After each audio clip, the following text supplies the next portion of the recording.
اسلام ہمیں ایک دن mother day کا نہیں بلکہ پورا سال روزانہ پیرنٹس ڈے منانے کا ذہن دیتا ہے کہ جب جب ماں باپ کو پیار سے دیکھو مقبول حج کا ثواب پاؤ. ارے ایک دن ماں کو پھول دے کر، ایک دن آئی لو یو موم کہہ کر مدر ڈے منا لیا، اور پورا سال ماں باپ کو تکلیف دیتے رہے، پورا سال ان کی نافرمانی کرتے رہے، پورا سال ان کے سامنے زبان درازی کرتے رہے، پورا سال ان کا دل دکھاتے رہے، اور کہتے ہیں مدر ڈے منانے چلے ہیں. ارے اسلام کا یہ طریقہ نہیں. اسلام تو کہتا ہے اف مت کہنا، ہوں مت کہنا، تکلیف مت دینا، بلکہ ان کے بولو براز، یعنی جب وہ اپنی حاجتوں کو بستر پر پورا کریں اس کو صاف کرتے ہوئے کبھی کرانا مت. سوچئے تو صحیح، آج دو ماں باپ 11 10 اور 12 بچوں کو پال لیتے ہیں، مگر ان 12 بچوں سے 2 ماں باپ نہیں سنبھلتے.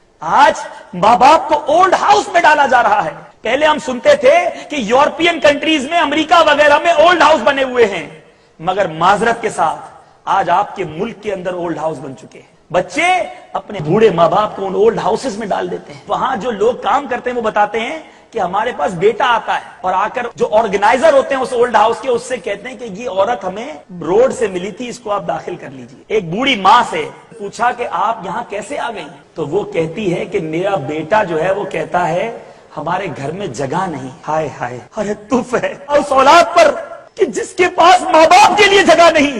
ارے وہ ماں جس نے 9 ماہ اپنے پیٹ میں ہمیں جگہ دی، کتنی تکلیفیں برداشت کری. کہتا ہے میری بیوی کہتی ہے گھر میں جگہ نہیں ہے، ہماری پرائیویسی متاثر ہوتی ہے. تو ماں کو اولڈ ہاؤس پہ چھوڑ کر آ گئے. اور قربان جائیے اس ماں پر. جب اس ماں سے پوچھنے والے نے پوچھا اپنا نام تو بتا دیجئے، کہتی نہیں، اپنا نام بتاؤں گی تو تم میرے بیٹے تک پہنچ جاؤ گے اور میرے بیٹے کی عزت پامال ہو جائے گی. یہ ہوتی ہے ماں اور یہ ہے اولاد کہ آج اپنے بوڑھے ماں باپ کی کھانسی پر کہتے کہ تو کھانستا ہے، بڈھا کھانستا ہے، ساری رات نیند نہیں آتی، ابو آپ بہت بیمار ہو گئے ہو، چک چک مت کیا کرو، ہر معاملے میں ہمیں مت ٹوکا کرو. آج بیوی منع کرے تو ماں سے ملنے بیٹا نہیں جاتا کہ میری بیوی ناراض ہو جائے گی. ارے اپنے بچوں کو دادا دادی کے پاس، نانا نانی کے پاس نہیں بھیجا جاتا کہ نہیں ان کی والدہ ناراض ہو جائے گی.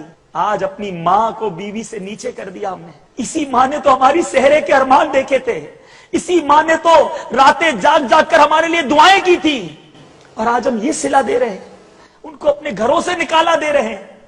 ارے کیا کریں گے، کیا منہ دکھائیں گے رب کے دربار میں کہ ماں باپ کی رضامندی میں رب کی رضامندی ہے، ماں باپ کی ناراضگی میں رب کی ناراضگی ہے.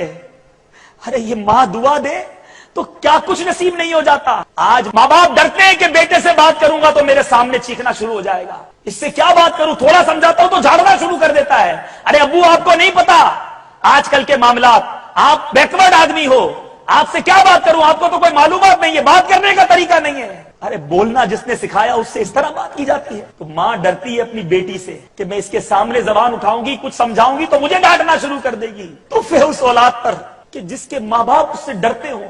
ارے ماں باپ کی دعائیں لیجئے، جب ماں دل سے دعا دیتی ہے نا تو بڑے بڑے طوفان ٹل جاتے ہیں، بڑی بڑی مصیبتیں دور ہو جاتی ہیں.